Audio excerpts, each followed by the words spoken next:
Hi, this is Majin, and here's some comic reviews for you for this week's books. Now, let's start off with Avengers Academy number 30. Now, this just wasn't a solid, entertaining read at all.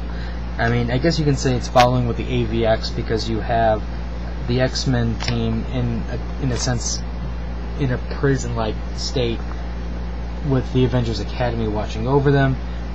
You have Sebastian Shaw going, let's fight. Hercules decides it's a good idea to stop him, but at least he did bring the Medusa shield. And this is just predictable. It's so predictable down to the Sentinel appearing and everybody freaking out. Not a good book. I'm really seriously thinking about canceling it now. Next up is Justice League number 9. This was a really, really entertaining read.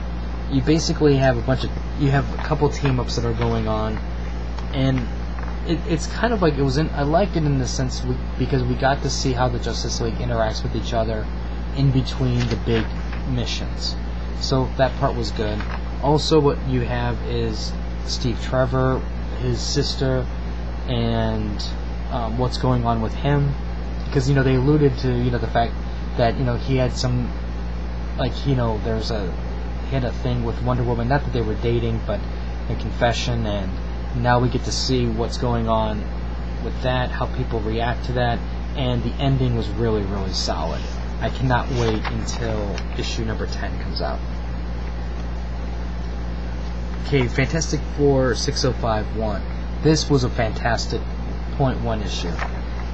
What you have is this alternate world where it's basically not Nazi Germany took over a lot, almost everything, because you have Susan and Johnny Storm in it's like in the American province of New Berlin, and you have Ben Grimm in a concentration camp in Boston, and Reed is basically working with Hitler, and then it's basically a retelling of the Fantastic Four.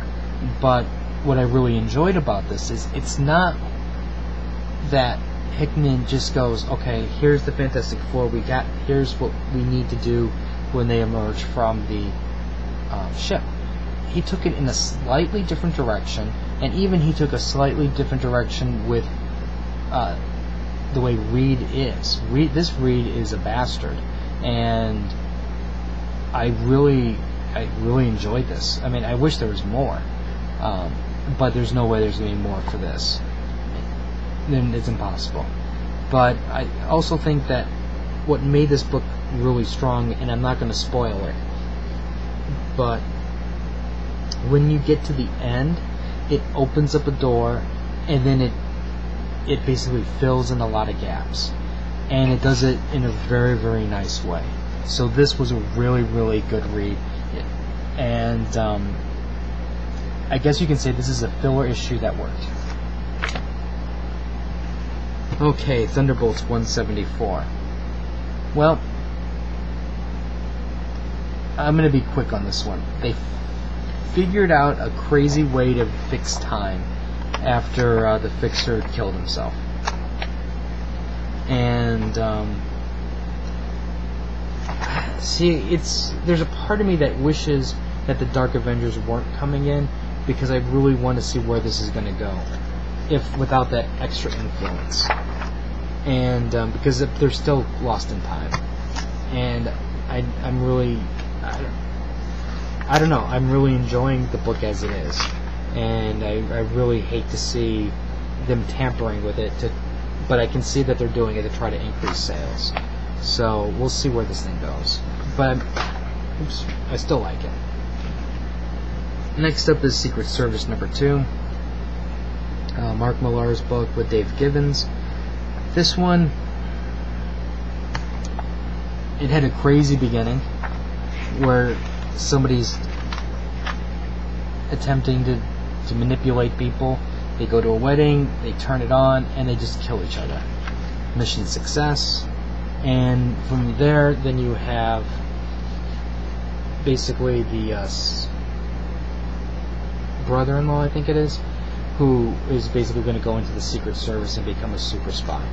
So I'm because the thing's going to take, I believe, 3 years. I don't know where it's going to go. You know, because from what I can tell, it looks like, based on the cover, that he's going to join him later on. But I don't know. I mean, it's an entertaining read, but it's not a stellar read. So my pause, I guess, as you can say, I don't quite know what to think of it.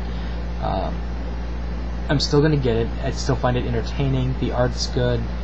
The story there's little bits and pieces that make it interesting, and I want to see where it's going to go.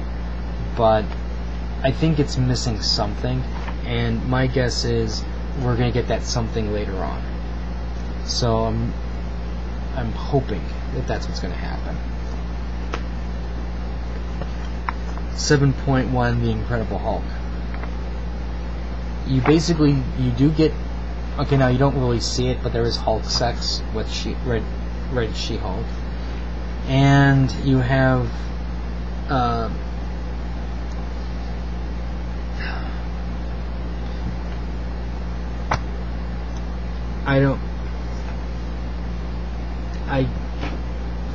I really don't know what to say. You know, you have, other than what they're probably doing is they're probably trying to keep the copyright on a character that's pretty ridiculous.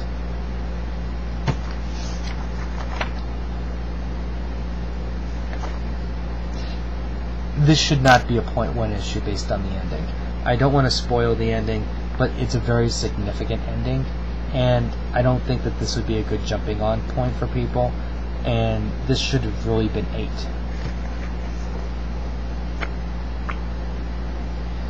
And Venom number 18.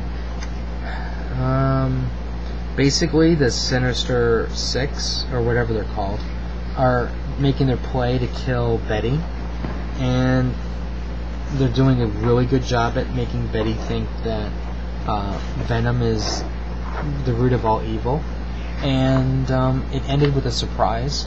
And I think that the way this book ended, it was basically needed to end that way, because we would have just ended up in a vicious loop, and the ending basically is going to allow the book to evolve. Other than that, I think the art's pretty good, some decent fighting along the way. I still have my issues with Flash and Venom and all that other stuff, but you know, Remender is a really good writer, so I have to give kudos where it is. He did a good job with it, and it's going to be a shame when you see him leave. I don't know if I'm still going to get it then, but they're going to have that issue with Damien Hailstorm, so it's like, oh, I might want to get that. But anyways, here's a bunch of reviews. I'll try to get some more done. If you have any comments or questions, let me know. Rate the video up or down. Let me know what you think, and until next time.